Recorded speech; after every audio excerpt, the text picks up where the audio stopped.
Fight! What is going on, everybody? Welcome back.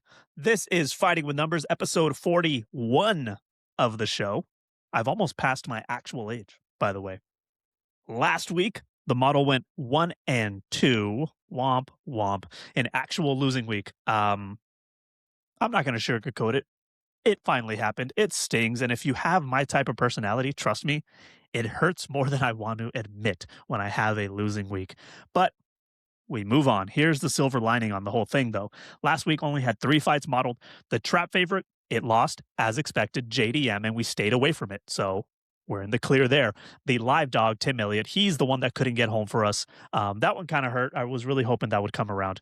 But the discipline of avoiding bad prices saved us from a worse week on the bankroll side, right? I mean, we bet Tim Elliott at like plus 280 when he closed at like plus 165. Like, we got a great number there. It just didn't come home. That's okay. Regression, I talked about it early in the season. I talk about it the last few weeks as well.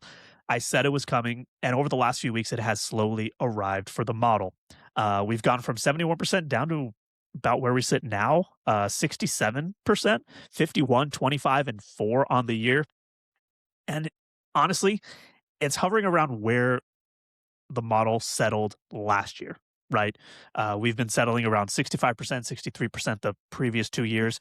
So 67% is right in there. It's the sport telling us this isn't easy to predict. This isn't an easy sport to bet. And we already knew that. So the model is still grinding. It's doing its job. The important thing is we've avoided most of the damage where it counts, our bankroll. So let me give you a quick performance and a performance update, I guess, before we get into the card. I'm going to try to do this more often. I feel like I don't really hit these points.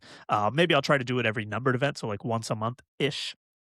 Depends on when the UFC wants to treat us to a title fight type of thing. And if you hear a lot of hard edits in this podcast, I've got a cough going, and I'm going to try to edit every single one of those out because I will not cough into this microphone. But anyways, quick performance update before we get into the card.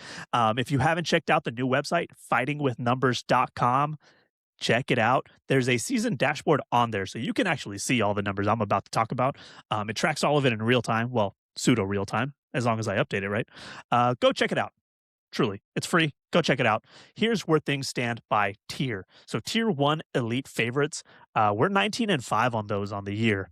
That's the model at its most confident on the chalk side. It's delivering, though, 79%. Truly what we want. Tier 1 live dogs, 8-4 on the year, 66%. It's finding plus money value, and it has been working. We're still positive there, which is good, right? Those type of underdogs, you don't have to hit all of them to be profitable there. And obviously our trouble tiers, I guess, our problem tiers, dead dogs are 4-3. So those are ones we've stayed away from. And trap favorites, 15-11. They're only hitting at 57%. And these are favorites of all sorts of odds, wide odds, short odds, but they're trap favorites. That's where the model is cautioning us, and the numbers are reflecting it. Stay away from this chalk. The data keeps proving it over and over. So there's those numbers. And you can even see performance by win probability on the website. Win probability is of 80 plus or 100%. There's only been 5 of them, but they've hit every single time. So keep that in mind. Check the website out. There's plenty of data on there. And for those asking actual betting record, I know people get, well, yeah, but what's your betting record? We are 24-12 on bets this year. Obviously not as shiny as I'd like it to be, but I'm still in the positive, and that's all I've needed. Not where we were a couple weeks ago. I took a hit last week, but this is a long game. This ain't a sprint. It's a marathon, and we've got a solid foundation going, so I ain't worried about it. And if anyone didn't know or knew and just curious, I'm also in the Tout Master Pick'em contest where we pick every single UFC fight on the card every single week, just win, lose. I'm sitting 6th overall, so happy with that. I finally climbed back into the top 10. That's also a marathon. Man, that is a war of attrition. That is a grind, and we're going to keep grinding in there. Hopefully we cash in the money this year. All right.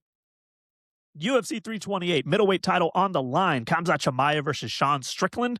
Why don't we get into it? But I got to remind you, you know who I am. Rob Moreno, a.k.a. Bobby Knuckles, a.k.a. The Robio. Find me across all social medias at The Robio. All links will be in the description. And full model data, written breakdowns, podcast links, YouTube links, you name it. I got it. Fightingwithnumbers.com. Go there, check it out. It's free. Stop bothering me about stuff. There's 10 fights modeled on there, 9 fights modeled this week. There were 10. There was a little itch in the data there I had to scratch off. But there's 9 fights modeled. I'm not talking 9 fights on this podcast. I'm only talking 3 or 4. So the rest of that data, you got to go to the website, check it out. But for now, let's go UFC 328 betting preview. Let's start right here. Grant Dawson versus Mateusz Rebecki, I believe is how you pronounce that. I might be wrong. Who knows? Grant Dawson's coming off a TKO loss to Manuel Torres in December, a result that snapped a 3-fight win streak, by the way. He's been solid overall, though, 4-2 since 2023, but that Torres loss was a reminder that his chin can be checked. He's been dropped twice in his UFC career, which probably explains why he fights the way he does. We'll get to that in a moment. He's going to avoid standing in the pocket. Let's just say that. Now, Mateusz is also looking to bounce back. He's on a 2-fight losing streak. Most recently, a decision loss to Ludwig Klein in October. Since entering the UFC in 2023, he's 4-3. Both men coming off losses, both looking to get back on track. That's the matchup. Only one may get a win here. Physically, Dawson does have an edge. 72-inch reach to Rebecki's 66. That's quite a difference. And a 3-inch height advantage at 5'10", by the way. So he'll use that length to close distance on his terms. XR percentages. Dawson at a fantastic 82%.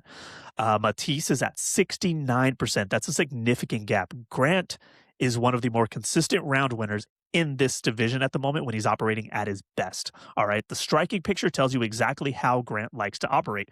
He only spends 27% of his time at distance. He wants to close the gap and make it ugly. His output is lower at 3.18 significant strikes per minute, but he carries a 0.98 differential and absorbs very little.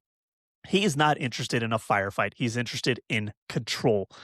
Mateusz brings more volume at 5.40 significant strikes landed per minute, but only a 0.57 differential, meaning he's absorbing 4.83 significant strikes per minute.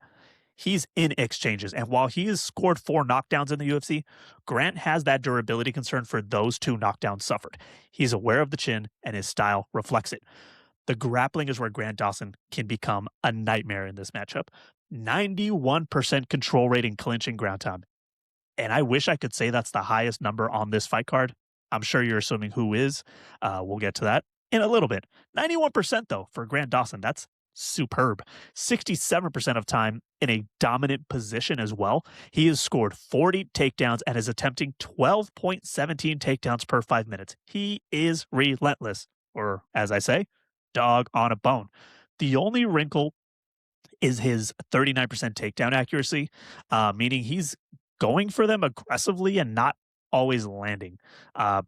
Mateusz holds an 81% control rate himself with 53% takedown accuracy, but his 50% takedown defense is the opening Grant will probably look to exploit all night. The model is fully on board. Bam.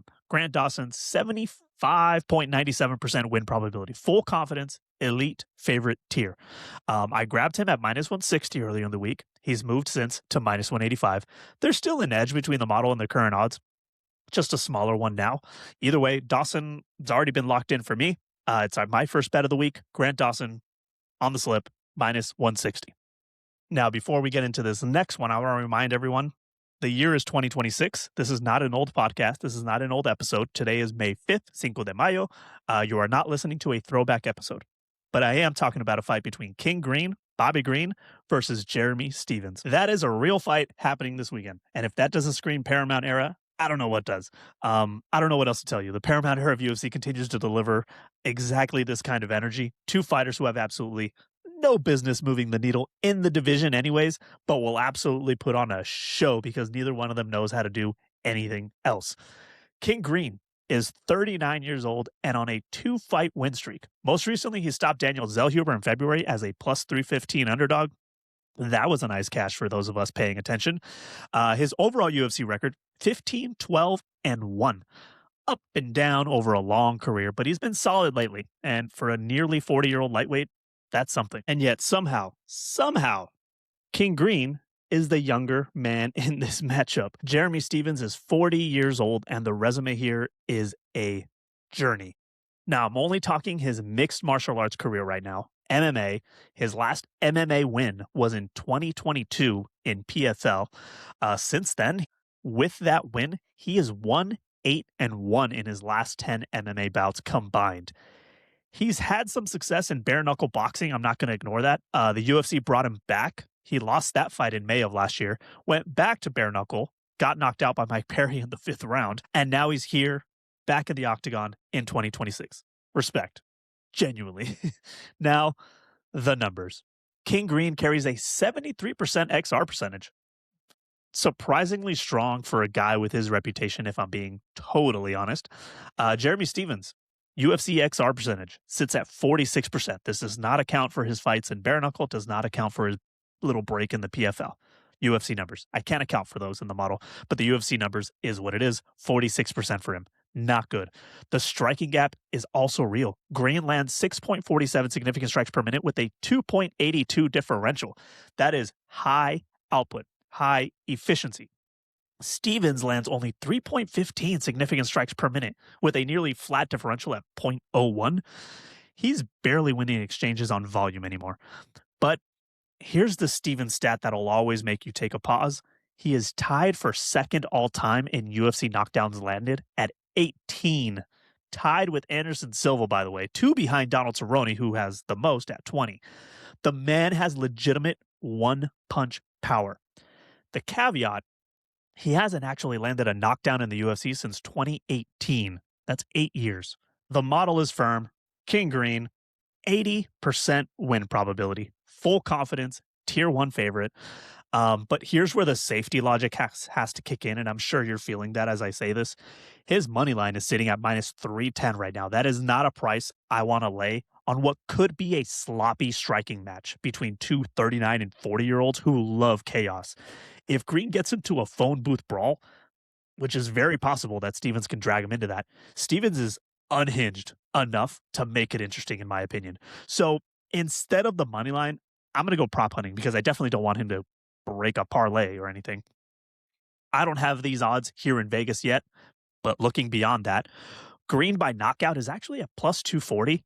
I like that number, but even Green inside the distance, plus 185, or even under 2.5 rounds is priced at plus 130, which is kind of surprising to me. Like I said, the props aren't available in Vegas just yet as I'm recording, but one of those is landing on the slip by Saturday for sure. The model says Green wins 80% of the time. Let's find a smarter way to back it than laying minus 310. All right, from the lightweights to the heavyweights, let's talk heavyweights. Alexander Volkov is fresh off a split decision win over Gelton Almeida back in October. Before that, he had a loss to Cyril Gahn following a 4-fight win streak. At 37 years old and 13-5 in the UFC, he's a legitimate and always is a legitimate heavyweight threat. But the division keeps producing young, fresh challengers. One of those guys is Waldo Salsa Boy Cortes-Acosta. Now, not super young, he is 34 years old, but rising in the division. 3 straight TKO wins, most recently stopping Derek Lewis in January. Mind you, very lackluster Derek Lewis in my opinion, but since debuting in 2022, he's 10-2 in the UFC. He's been making noise, and a win here definitely puts his name in the heavyweight title conversation, which, let's be honest, it's not exactly a deep, crowded picture right now, but it's an interesting picture nonetheless. Volkov holds physical edges for sure, 2-inch reach advantage at 80 inches and a 3-inch height advantage at 6'7". Size matters at heavyweight, but it's not everything. XR percentages. Waldo sits at 74%. That's actually very impressive. Volkov over at 61%. Salsa Boy is controlling his fights more consistently, and the momentum backs it up as well. The striking is close, and both men are clean for heavyweights. Volkov lands 5.03 significant strikes per minute with a positive 2.01 differential. Efficient, composed striking. He has scored 4 knockdowns, but has been dropped twice himself. Waldo, a little more output there, 5.37 significant strikes per minute with a 2.01 differential. So absorbing a touch more, but carrying slightly more power. He does have 6 knockdowns scored, and he's been knocked down 0 times himself. And his 74% head strike defense is excellent for a big man. You're not finding him clean very often. The grappling isn't likely to factor heavily. I mean, neither man attempts even 1 takedown per 5 minutes, but Waldo does hold a 58% control rate of clinching ground time, using the cage effectively, while Volkov sits at just 29%. So Volkov does hold 67% takedown accuracy when he does go for them, and Waldo defends at 73%. So the fight is almost certainly decided on the feet. The model lands on the younger fighter, Waldo Cortes-Acosta. 70% win probability. Live dog territory here. Currently sitting at plus 155. This is a true tough test for Salsa Boy. I am not ignoring that. Volkov is no pushover, and his strength of schedule is legitimate. His UFC losses are to Cyril Gane twice, Tom Aspinall, Derek Lewis, and Curtis Blades. He's been in there with the real ones. But the model sees Waldo's momentum, his cleaner round winning profile, and honestly, his finishing ability as well, as enough to get it done here. Plus money on the model's preferred side.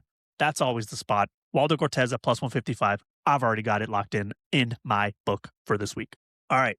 Title fight time. And yes, I am aware there is a second title fight.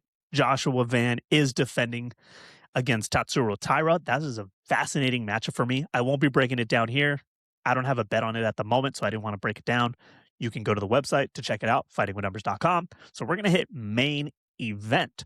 Khamzat Chimaev versus Sean Strickland. Let's set the stage, because I love me some UFC history. The middleweight belt has one of the most storied histories in the UFC, and also one of the most chaotic recent histories, if I'm being honest.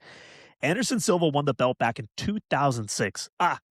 What a time for the UFC, huh?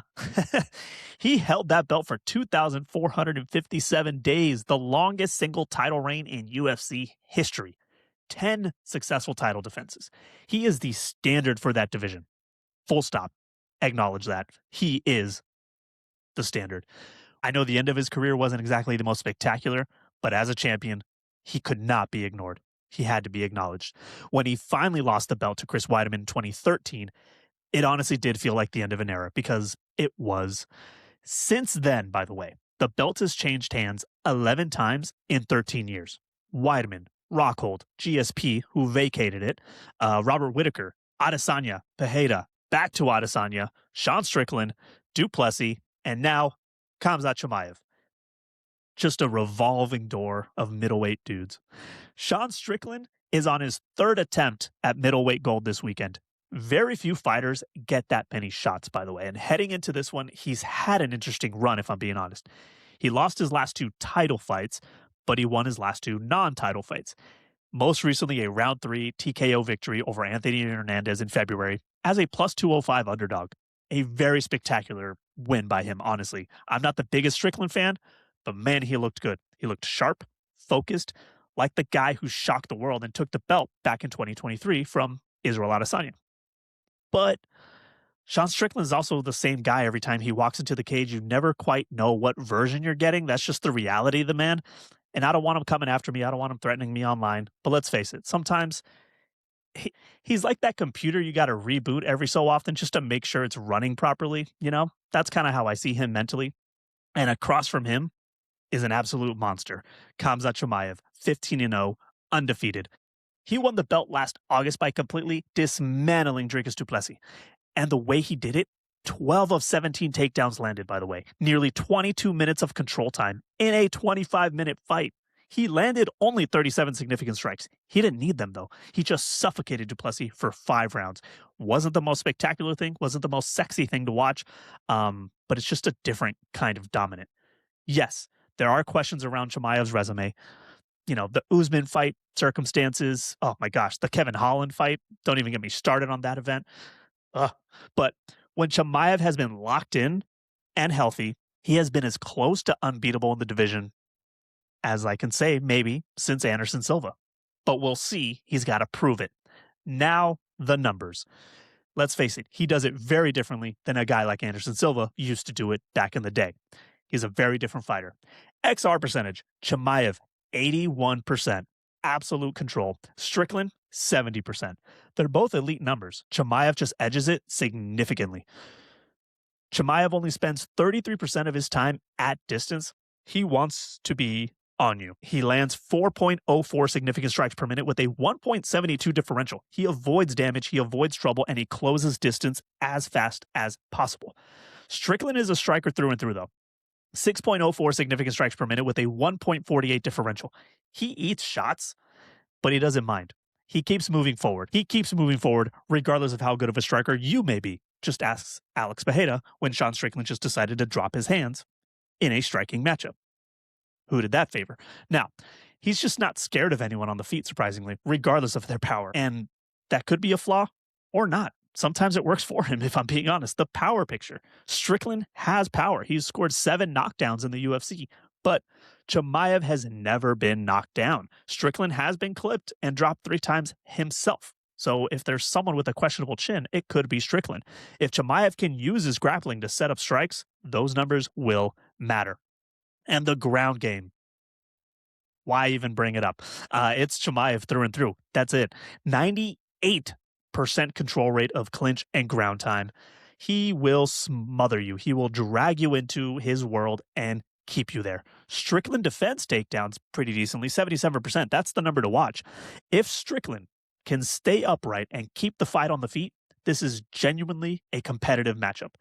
But if Chimaev gets him down and learns that he can get him down easily, he's winning those rounds. The model sees it very clearly, obviously. The model doesn't play if this, if that. It just sees the numbers. And it sees it very clearly in favor of Khamzat Chimaev. 70% win probability, tier 1, full confidence. The problem, of course, is the price tag that is always attached to the name Khamzat Chimaev. Minus 590 as I'm recording this. That is not a moneyline bet. It's barely a parlay piece at that number. The implied probability is around 85%. The model has him at 70%. There is no edge on the money line. So here's where creativity has to come in, right? If you want to bet this on Saturday, you got to get creative with it. The book sees this ending within 3.5 rounds. And that's an interesting line. Personally, I'm not sure how early this ends, but with emotions running high between both men, they're running hot. Chimaev's smothering pressure, I can see a path to finish for him.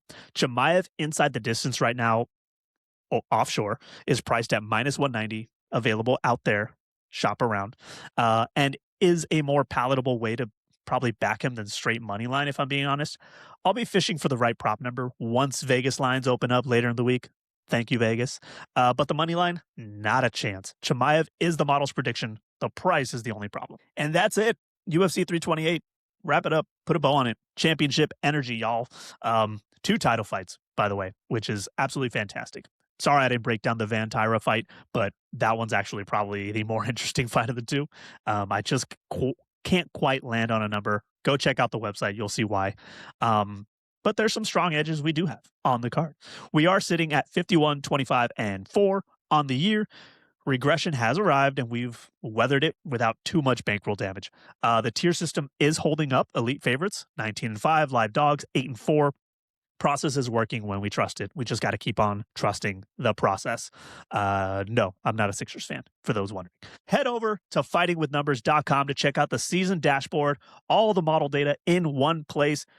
We keep building it out, and there's more on the way. As always, find me on Twitter and X, Instagram, maybe TikTok. Maybe I should just stop saying TikTok. I don't open that app. I just don't. But you can find me there at the Robio. Written breakdowns, full model reports. Guess where they're at? Fightingwithnumbers.com. And catch me on First Strike this week on VSiN. More betting angles. We got a great one lined up this week. Zaid Hussein, big better. He'll be dropping some big bets this week over on First Strike. So check that out. And if you're enjoying the show, I just got to ask, huge favor, subscribe, leave a rating, share the episode with a fellow fight fan. We got big numbered event here, pay-per-view. I'll still call it a pay-per-view. It used to be a pay-per-view when I was young, kids. But share it with a friend. There's fight fans out there. Share it with them. Please leave a rating, subscribe, hit that button, whatever you're supposed to say when you're a content creator. It means a lot, and it's going to help the show grow. So I appreciate all of you tuning in. We will talk next time. Good luck on the fights. Enjoy the violence. Perfect.